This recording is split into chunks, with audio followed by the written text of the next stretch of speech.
Morning. How are you two lovelies?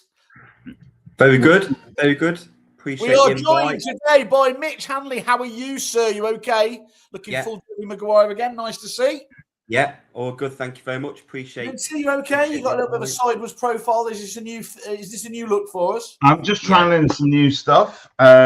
If you want, we can get real close up. We'll go with that. Is that better? No, the dentist camera is not something we're ready for yet. Okay, all right. I'll just pop it off to the side here. Then there we go. Yeah. So, Mitch, we were just saying, obviously, madness. We're almost a sixth of a way through the year, if that is a way to talk about it. And I think that's very much been the theme, hasn't it? Talking to everybody so far, nothing's slowing down, is it? No, we thought after the Christmas period, we can reset, set some new goals. Pivot. Yeah. But it's just started off where we left off, really. Although we quietly go about a business almost, we've just launched our new website. We've just got new development features happening, which takes a lot of testing and refining it. And I should say to you, it's not people or users think new features or new websites are just a click of a button. It's just build a button. It's simple as that. But it's not nowadays. So there's been a lot of... It's like the plumbing, isn't it? And just off camera, you're also talking about your prostate. So that's how we weave these two things together, isn't it? There's always a link between the two in there somehow. It's madness, isn't it?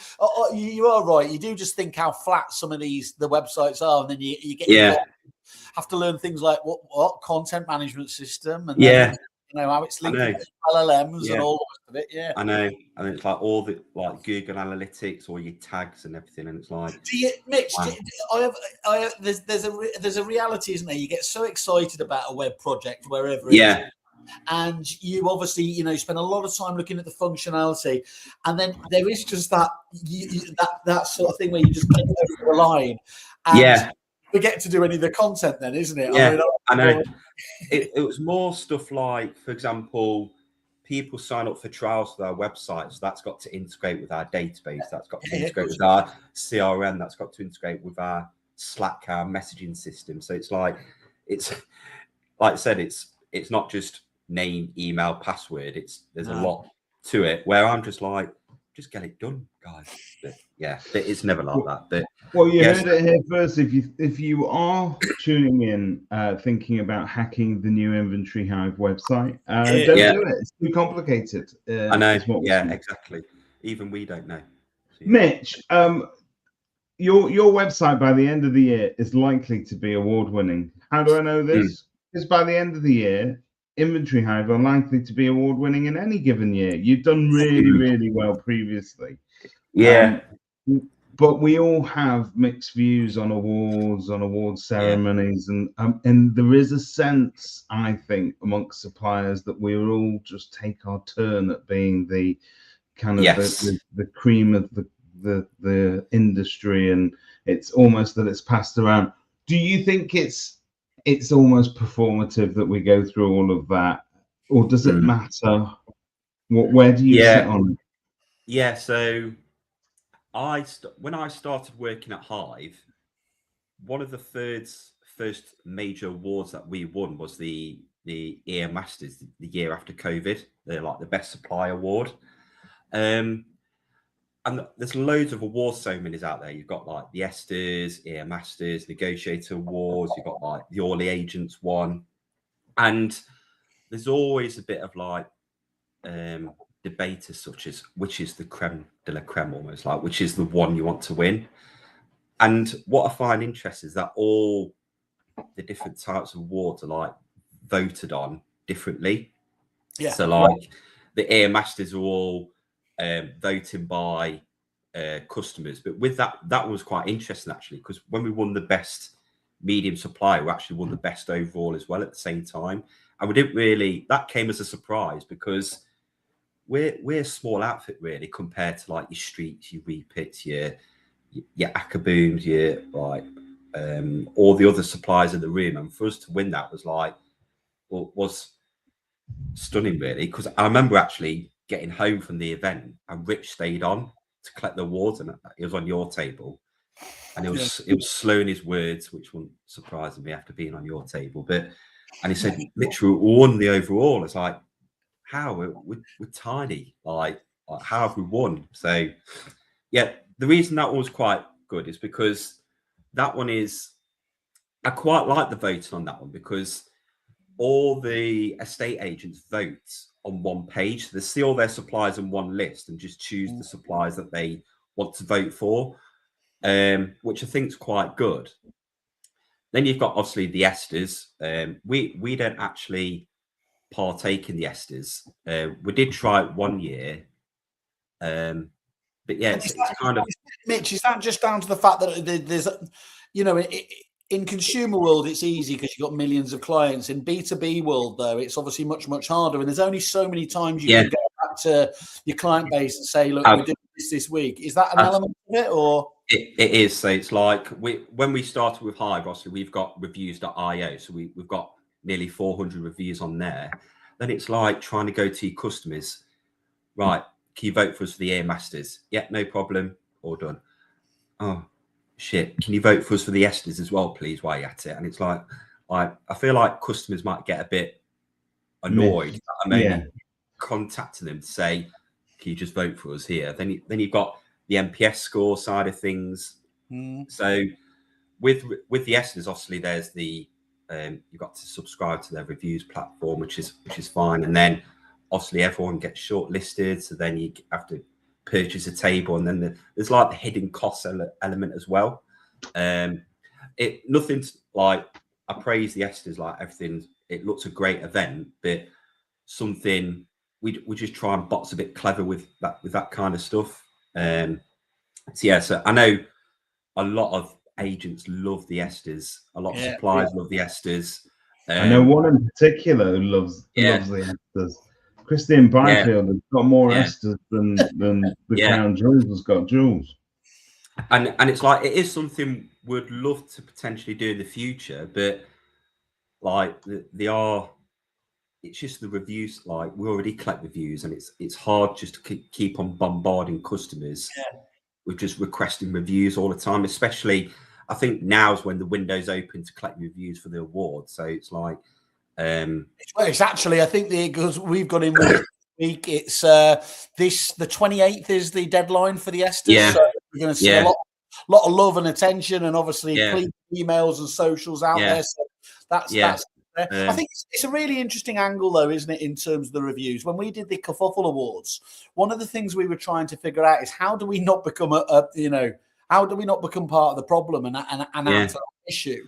And I think our approach was that we should have the ability to pull awards. You mentioned, is it Reviews.io you use, which is one of those reputation platforms that pulls it from different areas, isn't it? Yes, so like it kind of links to our Google, our Facebook pages, etc.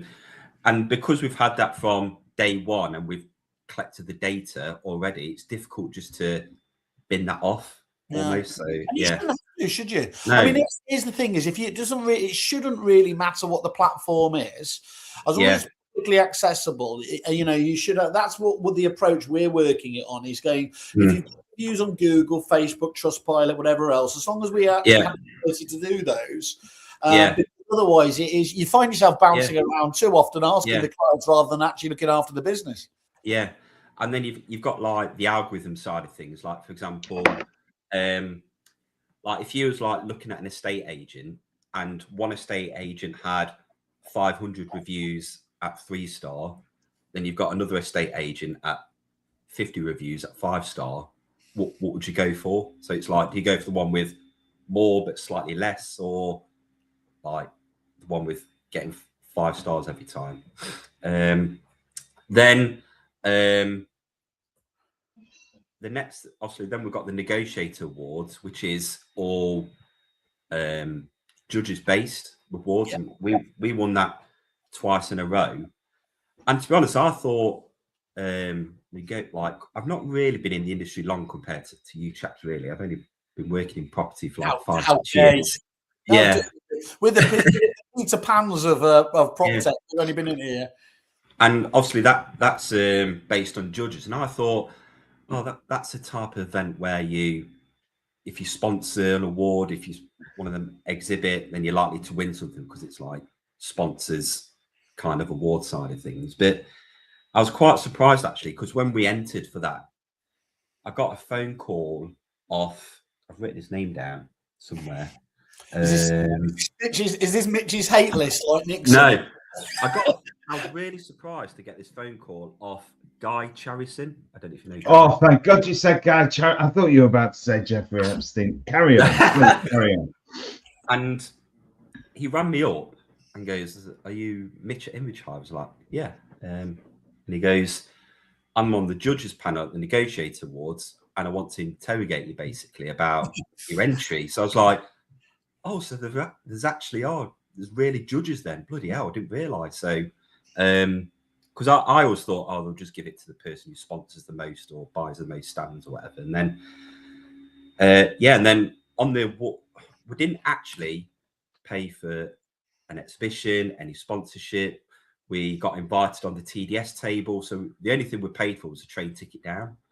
And we obviously, to win that, made us realise, oh, it actually is down to the actual judges' vote rather than that kind of thing. So we won it twice in a row, which was really good to hit, which we're really proud of. So yeah, so that's how that. All right. Now you've told us about the awards you've won. How does it feel to lose, Mitch? So your name read out. When we lose, then we just say, "Oh, there must have been an error with the platform or something." They sponsored the award, is what you're saying. Yeah, they sponsored the award. Yeah. But it's. Have you ever seen the iconic Rowan Atkinson where he plays somebody at the Oscars and they focus in on him as they're just about to announce it, and then it goes to somebody else, and he's literally there, goes, "Oh fucking hell!" I love the idea of having the alternative kind of camera. Maybe that's Chris Watkins can kind of. But Mitch, do you see it then as, because I know what agents will say, well, we can market the hell out of an award and we can sort of locally, Mrs. Goggins doesn't know who she's choosing. I think Simon, you pulled up I think something that what's his name, Chris Webb had also said about the clients effectively are choosing you before you walk in the room, because if you can get a video review or a real life review of somebody, it counts. Do you see a correlation between awards won and an uptick in business, or is it hard to track the ROI of an award? Just good to have? Yeah, the one time where we definitely saw an uptick was at the EA Masters last year, when we won the Innovation Award. And the reason we won that with our diary maps feature, which we worked closely with LRG with and everything like that. So that was a surprise as well. And the reason we saw an uptick there was because they presented that award at lunchtime. And then there's still another 3 hours of exhibition after. So you could see it and then come and say, actually, we need to go and look at those guys. Yeah, that's a good point. That's a good point. Yeah, so we had literally after that, we didn't even have time to take a photo of the award. There was about 15 deep of people going, "Just seen you won an award. Can you tell us a bit more?" So that was really good. It's hard to track, say, after an event. It's rare you get people come up to you and say, "Oh, I see you won this award." It's good for LinkedIn content, socials, newsletters on marketing, and adding the logos onto like banners or advertisements, etc. But I'd say tracking the actual return on investment of winning that award is quite hard. We do have people, especially immediately, we do have people even at exhibitions come to you a year after an exhibition or an award, say, "Oh, I noticed you won this," or "I saw you at this exhibition last year. Can I chat more about it?" So it's difficult to see the immediate return. But I think that's definitely true. I remember back in the repeat days, it was a bit like our friend Mr. Quirk's comment about PR, where there's definitely an ROI and it takes a while to come through. But I think it's very demonstrable, although difficult to measure down to the last penny. But over a period of time, that kind of consistent drip of, obviously, I always used to say, obviously it was lovely to win the big awards, Yes. The most important thing was just to keep getting consistently shortlisted, wasn't it? Because that's stuff that I think agents pay attention to, or the other way around, the public pay attention to. Yeah, it's almost like being shortlisted or winning. Obviously, winning's great, absolutely fantastic, but it is just that extra visibility. Like, people just keep noticing, oh, why do they keep getting shortlisted? Why do they keep on winning? Like, it's not necessarily especially with our kind of product, like, it's not the most exciting thing for letting agents do. Oh, thank God you said it. Yeah. but honestly, it's like, but it's just keeping that thing ticking over that, like. But you know what? If you were to give me, it's interesting. We see lots and lots of prop tech here, obviously. Yeah. We wouldn't be doing our job if we didn't. And if you were to say, well, give me something that you can sell, inventories is one of those things that I know every agent needs, every landlord needs. I mean, I think there was a shocking statistic in the news this week in terms of the amount of time that self-managing landlords now have to invest into managing their own properties and things like that. And so you will get asked, won't you? Well, what can we do to ensure we get our fair, fair handling of deposits, or that we can get our property back in? These are things that people are worried about, aren't they? Yeah. With the Renters' Rights Act, it will probably be, inventories will probably be the most important piece of evidence you'll have in case you need to evict a tenant now, because you can't just chuck them out anymore. You need evidence of what the property was like to check it. You need evidence of a reason to evict a tenant from the property now, and that's where your inventories and check-ins and checkouts will come in really handy. We've definitely seen an uptick in business since the Renters' Rights Act being potentially, obviously, start in May, but we've seen a 20% increase in trial accounts alone, just off the back of that. There is obviously that debate of outsourcing versus doing in-house, but we're finding a lot of hybrid models now where they'll outsource some and then do some in-house, which is quite interesting as well. So and the other thing as well with the inventories product, compared to like other CRMs like Weepits, Rightmove, Streets, etc., that we're a really cheap product, like subscriptions from like £30 a month, where agents are spending 2,000 or 3,000 a month on other products or other prop tech.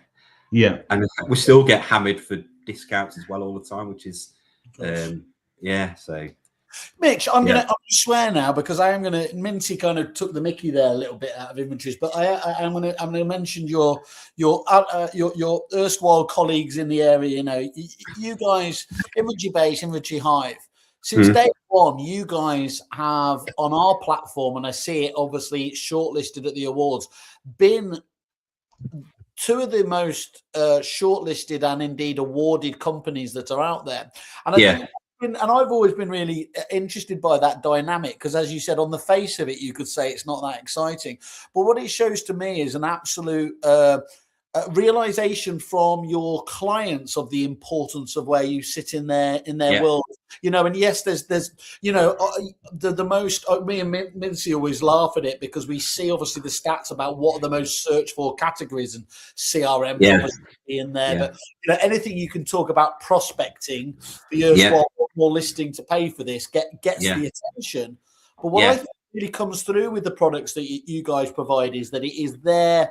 It's a really solid service, isn't it? And that's where it matters, and that comes through in those reviews, doesn't it? Yeah, that's something we're really proud of ourselves on. Like, Inventory basically going longer than us, so they've got the head start as such, if that makes sense. But what we find is how, like, just more user-friendly side of things with our product, but something we're really proud of ourselves on, and something that I've tried to drill into the team in the last 4 or 5 years is the customer service side of things as well. So I used to work in a 4-star hotel in Derby, and like, we used to have, every time Derby at home had all their away teams stop there, like Man United, Liverpool when they could afford it, everything like that. So but it was so that built like customer service up. And what we try and do at Hive is just drill into the like checking in with the customers all the time. We do the NPS scoring, so we send NPS scores. Our support response times to tickets are under 8 minutes, so people can ring us up straight away if they need triaging over the phone. We do regular account reviews, so it's just that constant checking in. And we had an internal review last month, and what our churn rate is extremely low. So we have more people upgrading subscriptions than cancelling, where you find with other softwares it's completely opposite. So we properly drill. I think the reason we do quite well in the awards is like the product sells itself. It's the constant touch points of customer service, onboarding, training, that no hidden charges, nothing daft like that. So I think it builds that trust. It's that trust element, I think, rather than. And I've got an increasing theory that I'm sure is right, is that we do spend a lot of time, understandably, trying to pitch for the the business owners in agencies, business, and then their reviews, and then their feedback, and everything else, and that of course is right and proper. But ultimately, as well, is the reason why you work and this whole area does is because ultimately you are delivering for the consumer and the agent's own clients, aren't you? Yeah, if we can focus on that, I think a lot of suppliers would do a lot better off in terms of their whole. The whole we get a lot of like branch managers or lettings managers like send the initial inquiry to us, but it would be the boots on the ground, like the inspectors and the lettings negotiators or assistants, etc., the ones actually using the software. So it's almost like they'll send the initial inquiry and then say, right, do the demo to my team. I'll let them feedback to me. That's where I think that transfers everywhere as well, because it spreads good news throughout their agency if they're enjoying the products. So, but also because we engage with tenants as well, we don't deal directly with them. Like the agent would do it through the platform. They get a positive experience as well. It's a professional product that they're offering to their landlords and tenants, which is an extra bonus as well. But yeah, what we do come across is a lot of. It's rare that we pitch to CEOs or directors. It's the boots on the ground, those that are using the products, and then they'll feed back that information back up further up the ladder for approval, basically. So yeah, Mitch, in terms of you referenced one of your competitors there, and I've always, I mean, maybe I'm utterly naive, but I've always thought that the competition within the sort of inventory space to be fairly respectful. In fact, you'll never find both of you, the two main ones that people talk about, never speak in anything but respectful terms about each other. My question to you is, and then we've spoken about this separately, is that atmosphere of kind of almost gentlemanly, Mintzy, it's a cartel. We know it's a cartel. I reckon there's a topco where there. If we look out, if you follow the money, it all goes back to the Cayman Islands. But Mitch, before we let you get off on your private jet to the Caymans to check in, but seriously though, I think we've discussed competition previously. We've discussed how dirty it has gotten recently, not necessarily in the inventory space. I've got to say you guys have behaved really well, but particularly the CRM space is a dirty hellhole to be in at the moment. I'm going to call it out. It's a horrible hell. So what's your opinion on these things? So our relationship with inventory space, obviously we're competitors, but whenever we see each other at exhibitions, we have a chat, we shake hands. We're not. I feel playing dirty is the worst form of competition, basically, because I think I saw it on, obviously, who was it? Alto, Weepit, or all of it. Like there's a bit of social media slagging between them, but the comments below just summed it up about who's like hitting the lowest blow, basically. But we fully respect Inventory Base. Obviously, they were one of the more long-standing customers, but we get excited when someone signs up with us who've transferred over from Inventory Base, because that shows that we're doing something right or something different. The hardest thing we find is getting those people, like it probably works vice versa, like Hive to Base or Base to Hive. Like, people don't have the time, customers don't have the time or the energy as such to put in the effort to transfer providers if they need to. They might know that our product's better, but they don't have the time or the resource to make that switch at the moment. But Inventory Base are fantastic product. I'm sure they are, but we like to keep it going, basically. And now joining us on the Sean. Mitch, I've got a theory though again here that it's actually, although you guys are in competition, and I'd love to be in that CRM space by at the moment now, because don't bring a knife to a gunfight. I'd be taking them down all over. But anyway, it's quite amusing there. But I have a theory that, especially in your world, because you guys know you're holding yourselves anyway to a different standard. Yeah. Your competitor per se, although it obviously they are, it's actually the agents that don't see the value in either an Inventory Hive or an Inventory Base that is the challenge. Yeah, that's the far bigger, if you like, low-hanging fruit that you guys need to persuade people in. And once you win that argument, then you can worry about going, hell for leather with each other. Yeah. Although at the end of the day, we both do the same thing. We create an inventory report for the properties that they manage using the software. It's just the user journeys of those products or usability are obviously very different, and it's up to that customer's personal preference at the end of the day. Yeah. But the thing that we try and drill in is just that extra touch points of onboarding, service, data migration, integration, setups, etc. And I respect Inventory Base. They're fantastic product, but we would never go on the record or go. We were hoping you'd call them out. No.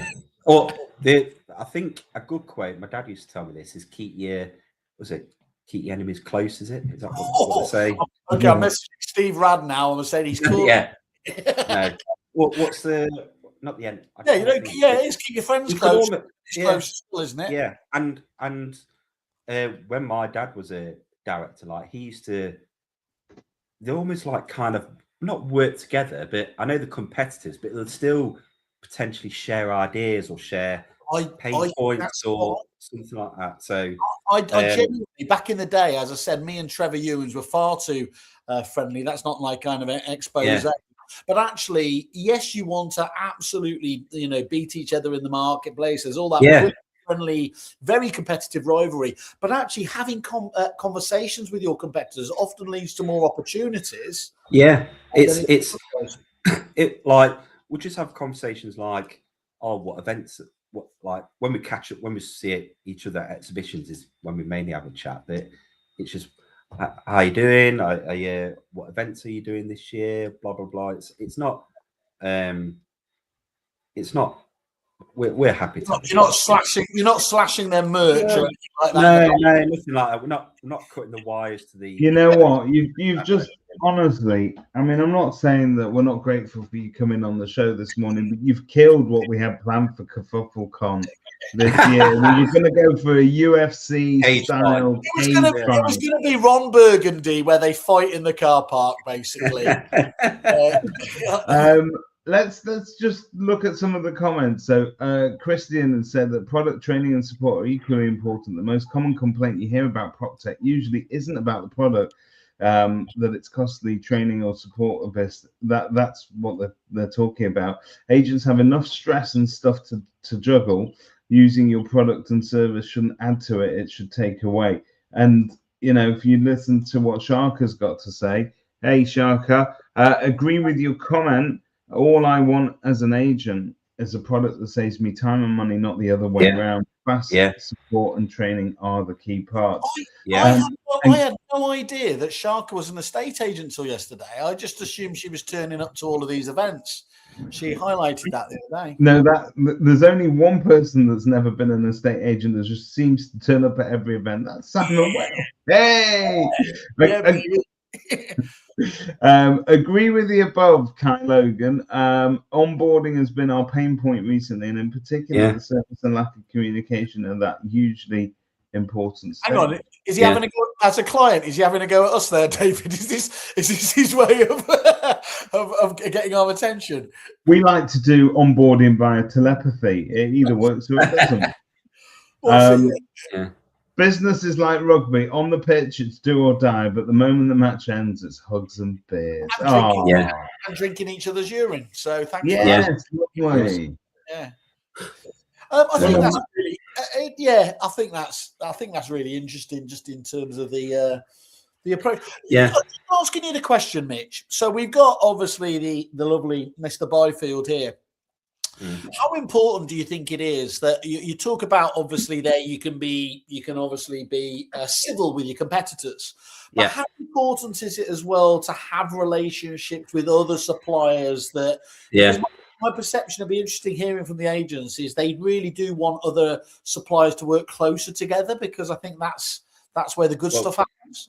One of the things we're about that is obviously that there's the integration side of things. Like a lot of our trials and inquiries now, the first question they would say is, do you integrate with Repeat? Do you integrate with Street? Do you integrate with Fixed Flow? Do you integrate with Depository? That is always seems to be the first question now, rather than what's your product like? How much is it? It's I think a lot of agents now just wanted to streamline all their processes. And that's why trying to keep close to the integration partners and other suppliers is really, really helpful. Like even at exhibitions, like obviously we've got a really good working relationship with the TDS, who although they work with all inventory providers, they obviously help recommend our products. And the same whenever we talk to customers, they might say, "Oh, do you know of any end of tenancy platforms?" Go to the Depository. They're the ones to go for. Any maintenance platforms? Here you got Fixed Flow, you've got X, Y, and Z. So I'm not really a fan of, like, we've had it a few times where the suppliers might come up to us and say, if you recommend us, we'll give you a kickback. But as soon as you start doing that, then it's like you're not selling your products, you're selling theirs. David, I don't know if you're going to do it or I'm going to do it, but isn't that our entire model? I've got to be honest. I took us offline about 10 minutes ago, and he said competition didn't really matter. I just went, it's almost like we scratch your back, you scratch our back, we scratch your kind of thing. It's wherever you get those referrals from is important, isn't it? Yeah. And as ever with these things, there's a spectrum, and the best possible one is where you're genuinely referring somebody like the Depository or TDS, because obviously you know that works, and hand on heart say it. Yeah. I think that's definitely a really, really important one.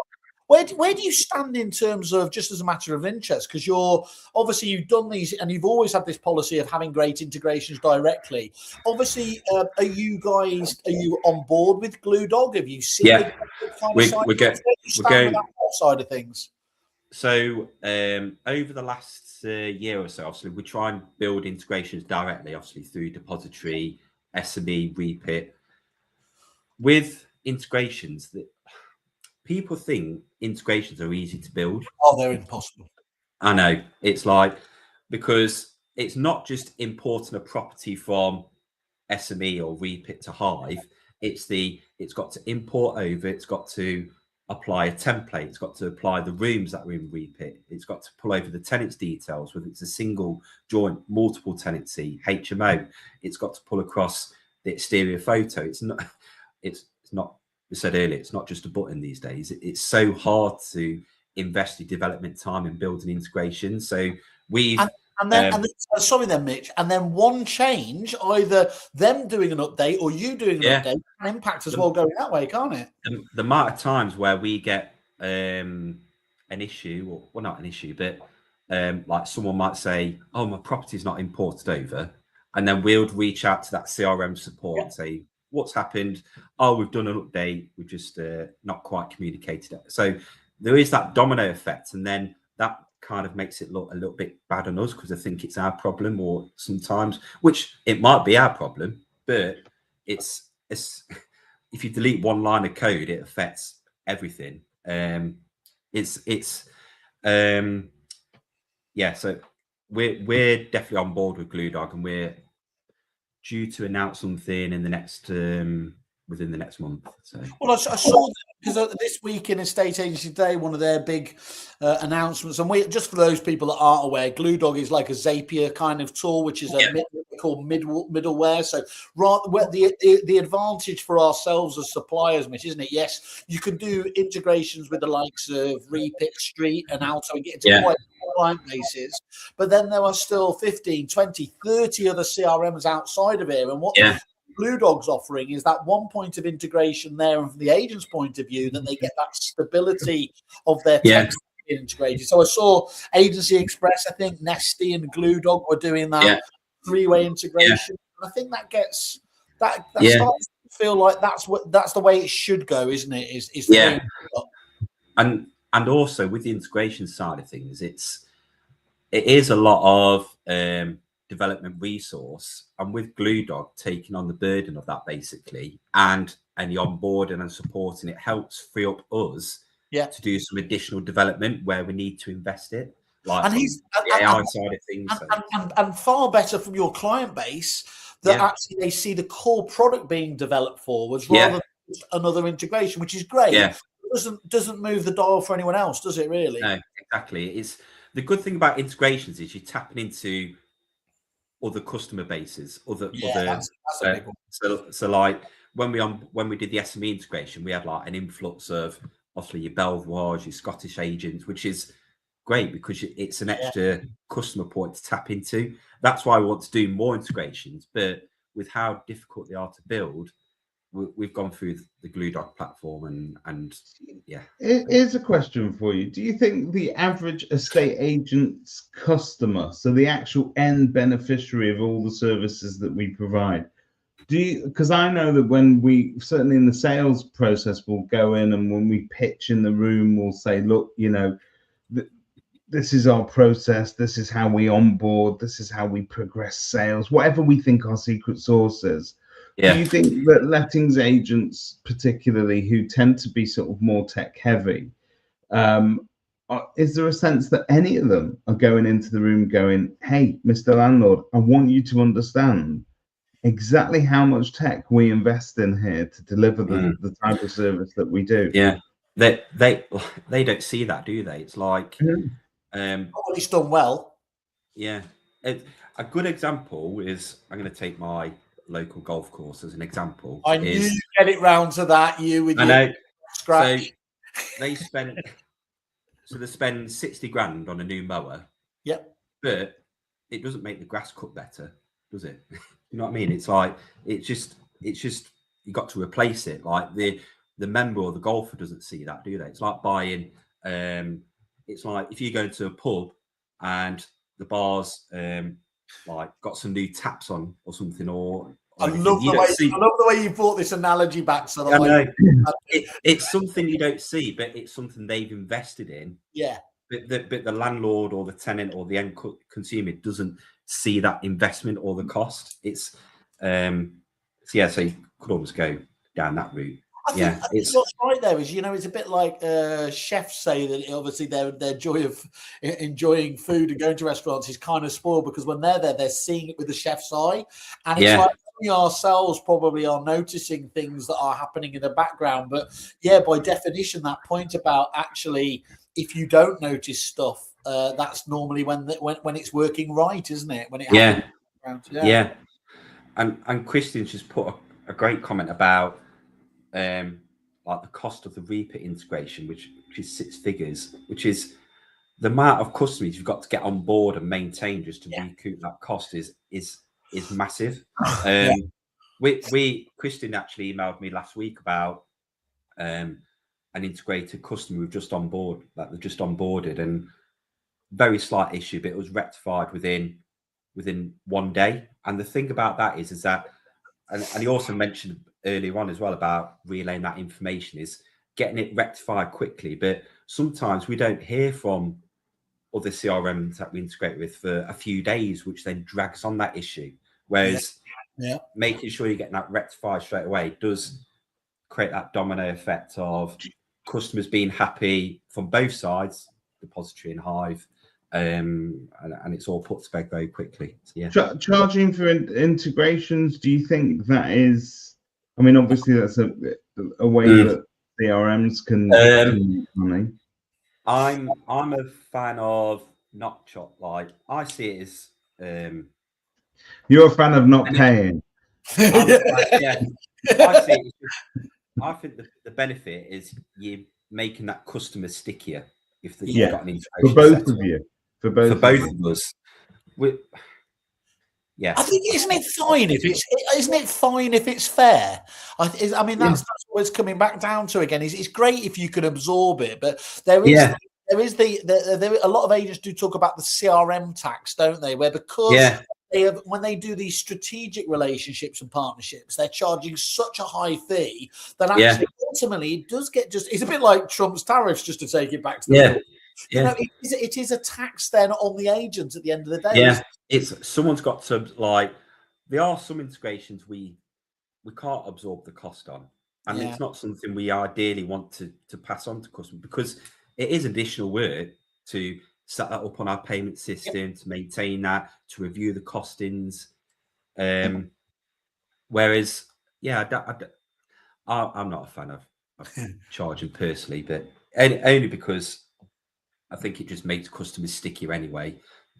And obviously they might refer that to the next agent. And that's all I'd say on that. I think one of the things we've been looking at, we've got integrations on Kerfuffle on the page for each site, and actually it's nice, but I don't think we've really been updating it enough. And one of the things we were talking about with the team, we had a strategy day, was we need to get round actually, because integrations are becoming so much more topical. And I think a different angle for us in this B2B industry is actually to start reviewing and rating the integrations themselves, because you highlighted yourself there what the expectation is for an agent at one end of the scale, which is classic two-way integration, and actually what a CRM might think they can get away with, which is just firing off a really basic email or template. There's a massive degree of difference in there, isn't there? And actually it's be interesting to start almost gauging those who's doing it best. Yeah, and it's like the integrations now are just going to get even more complicated as well. Like it used to be a case of importing your property and tenant data, and when the report's done, it just goes back to the CRM as a copy, as a PDF. But now it's, will it look at my calendar? Will it book in routine inspections in my diary in Outlook? Will it send maintenance issues back? Will it update the tenant's details? So there's loads of different angles with integrations now, which can be never ending. And so talk to us about, I mean, obviously we were talking before about obviously what fantastic, you had innovation, you got the innovation award. I was very pleased to be able to look at that. Like you said, it was great to see you guys win the other awards as well. And you obviously do have a policy of really, as every great company should, listening to your clients. So talk to us about, obviously, Clerky. Talk to us about how that, what was the driver for, obviously, that? Was that you guys having an apple fall on the head moment, or was it the clients giving you the feedback, or a bit of both? Yeah, so when I started at Hive, it was just always a case of, convince them to do all the inventories in-house themselves, because obviously that's what sells the product basically. But we've noticed a lot of trend of agents haven't got enough time or the excitement to do inventories, so they've been outsourcing checking in checkouts, but still using Hive for their routine interim inspections because it's still cost effective to do that. How Clerky came about, so Clerky is basically our sister company, backed by the tenancy deposit scheme. And it's just a platform where agents can book property inspectors whenever they need to outsource work. But those property inspectors on Clerky don't have to use Hive. They can use Inventory Base if they want to. They can use KPR. They can use Touch. They can use any software provider. They could use. So we're not biased on that side of things. But the key thing is our platform is free for agents to use. So there's no service fee or admin fee or anything for the agents to book a clerk. So it just allowed us to help service our Inventory Hive customers for whenever they need to outsource work during peak periods or whenever they change the processes. So yeah. Okay. And how do you? It's always difficult though, isn't it? Do you then switch your full? You can't sort of switch your full attention in terms of there. How do you blend the two together when you've obviously got those spinning plates? Yeah, so we've kind of got 2 teams now at Hive. So we've got the Inventory Hive team, and then there's 2 or 3 on the clerky team. Obviously, there's more development as well in the back. We've got Christian Scandora who splits his time between TDS, Hive, and clerky. We've got Holly as well, who works on clerky sales as well. We've got a really tight knit team, although they're technically 2 separate businesses as such. We sit in the same office. We sit next to each other. We share ideas. We share customers as and when. Do you think? Can I just stop you there? Because I know that we've kind of, I think, in regular agency, we've almost got over the debate of what's better in the office or remote. Yeah. I think there is a sense that for certainly at Kerfuffle, we all work remotely, but we get together. When we do get together in the room, there's just less friction, I would say, because we're also able to sort of bounce off each other's ideas and pick up on stuff. Do you see that essential? Mr. Wales just asked you a question about spinning plates. As somebody who is spinning a million plates himself and a million different businesses that sit side by side that all have the same personnel. It's been a week since he's last acquired someone. It has, yeah. It has. The reason we've got to get off the call at 11 o'clock is super quiet.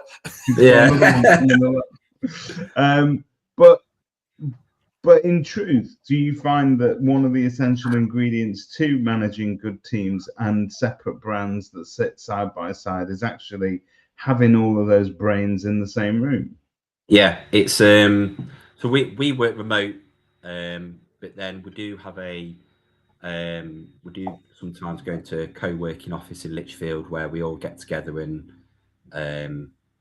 like give updates, share ideas, etc. And the thing is as well is like that clerky team used to work on Hive as well, so they know the history and the background of Hive. So I think that still keeps us really close together. And there's no we just work closely together. It's what we find as well is that everyone just gets on as well. It's not like we go into the office for a chat basically. Obviously we work, but it's more of a catch up and a chat.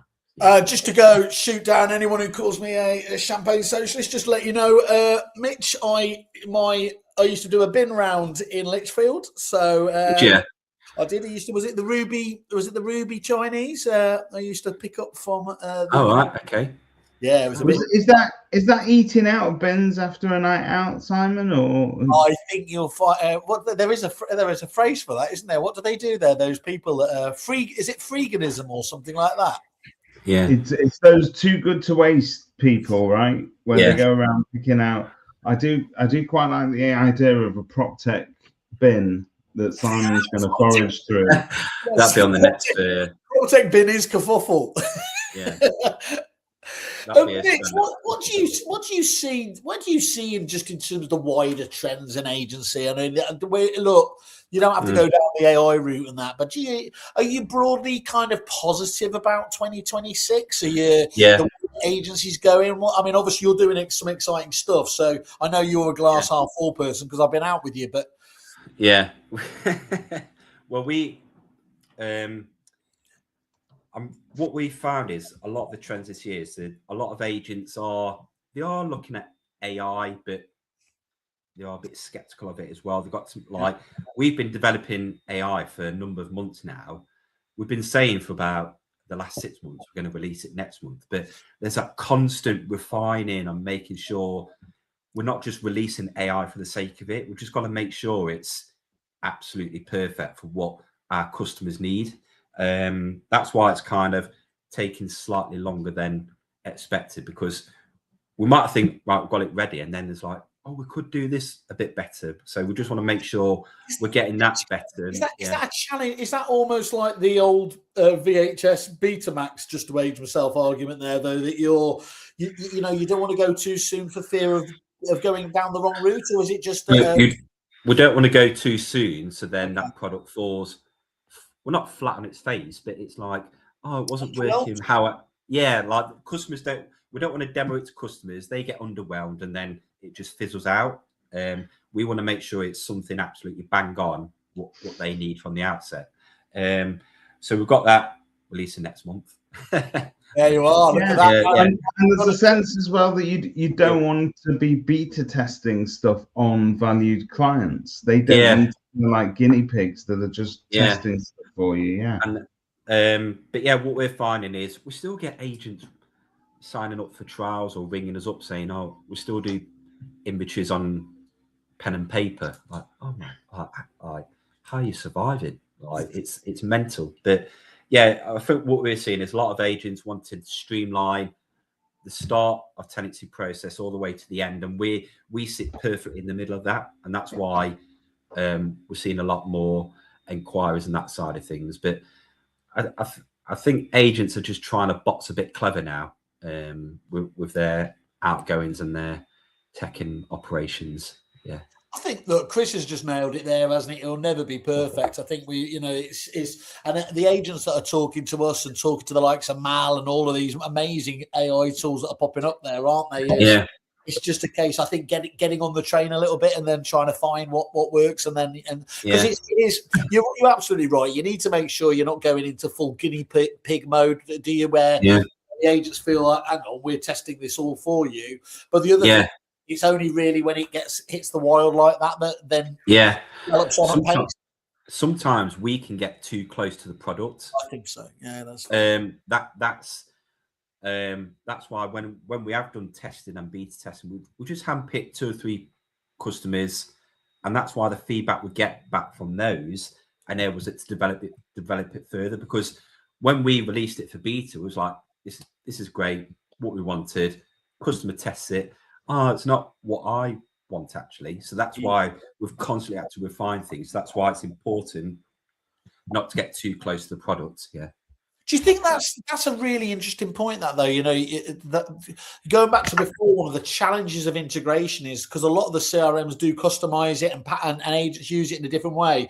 You can create a simple system if it was a single client, can't you? But when you out there and so many people operate in different ways, that's where it really does get challenging, doesn't it?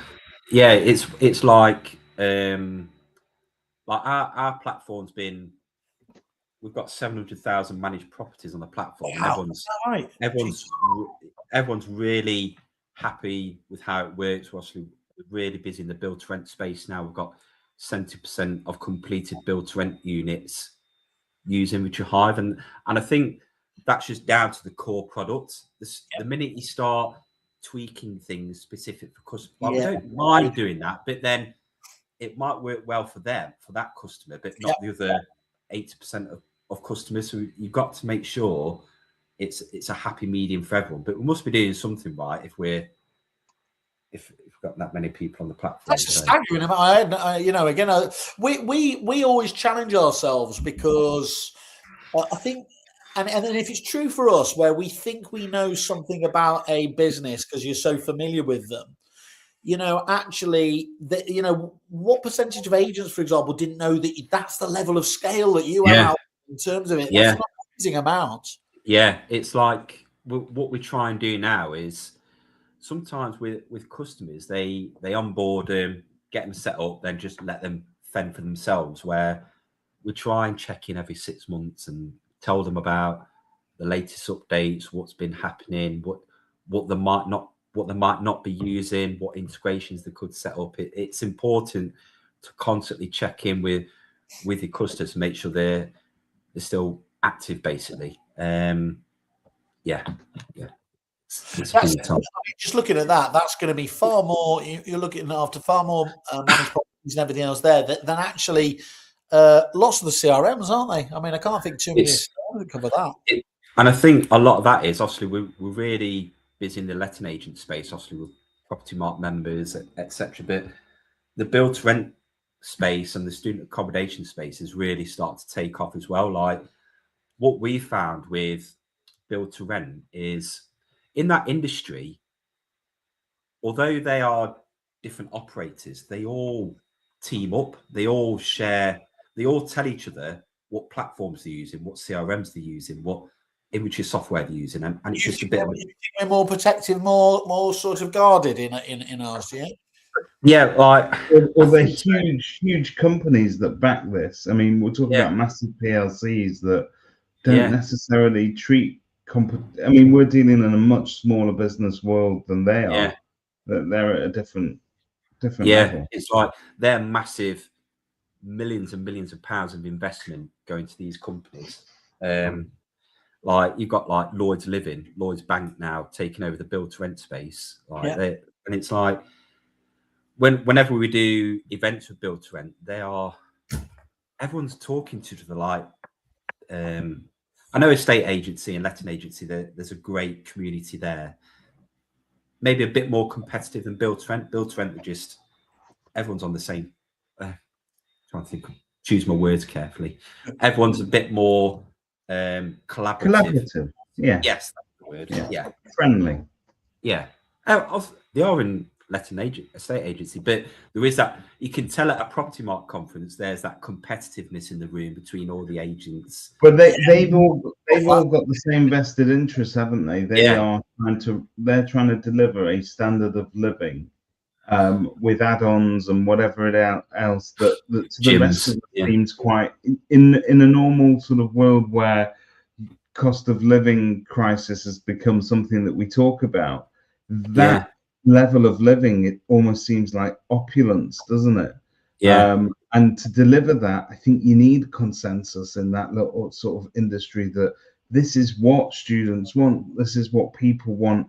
And the younger generation, if you like, who don't have a sense of the same time, I'm going to sound like my dad now. They don't know what, they don't know that they're born, and they don't know what money's worth these days. But there is that sense that they want more than just renting a property, that they want access to gyms and to swimming pools and to this and to that. So that whole sector's really interesting, isn't it? Yeah. It's like they contribute massive to the housing crisis, build to rent, but it is a different customer base. Obviously, your student, your professional, your professionals. They've got like some of the sites have all got gyms, pool tables, libraries, etc. So, you've cracked it for me now. It's the let them eat cake of property, of the property. It's the hotelification, if that is even, isn't it, of things where they are competing with, cinema rooms. I mean, I'm just looking for my daughter Millie at the moment. She's looking to go to university. I was going around the student digs, as we would have called them back in the day, and I thought, this is better than where I stay most of the week in hotels. Is she staying local? Because I've got one here that's looking for one as well. She couldn't have been more clear that we took her to I took her to Salford University, and then she went to Liverpool, and both the times she said, I really, really like them, but I'm not staying anywhere near you and Mum, which says everything, really, doesn't it? Yeah. Fair enough. I can see Mitch glancing nervously towards the door, and I know he's got somewhere to be at 11:30. And I don't want to get into trouble with Mrs. Mitch. I can only get in trouble with Mrs. M this weekend. It was the 1-year-old trying to break into the kitchen, wondering what I'm doing. That's always good, yeah. Good. It's always very exciting. Obviously, it's always great to catch in with you guys, because you obviously are doing such a trusted part of that lettings world as well. So it's great to see. Yeah. No, it's appreciate the invite. I was saying to Sarah before I came on, like, I feel like I'm not celebrity enough to be on this type of. Oh, come on, please. you know what I mean? Like you look at podcasts Mitch, everywhere, and they're all the same people. Sorry, were you under the misapprehension that we were live streaming? This is just you, me, and Mintzy. This recorded. Yeah. Is he here? Who's that? Bring the 1-year-old in. Let's meet the CEO. To be honest, that's our 1-year-olds are our demographic anyway. Oh. Hey, Oh, hello. Hello. Is he here? Look, it's Mr. Tumble. Yeah. Mr. Tumble. Yeah, so we're Now, going to the so Mitch, this is the reason you look so well rested, is what you're telling me. Yeah, exactly, isn't it? Have you had a nap? No. Are you going out now? Right, well, we will leave you all to have a wonderful Sunday. Thank you very much, Mitch. All right, no, appreciate the invite, and we'll catch up soon. See you. Have a great one. Guys.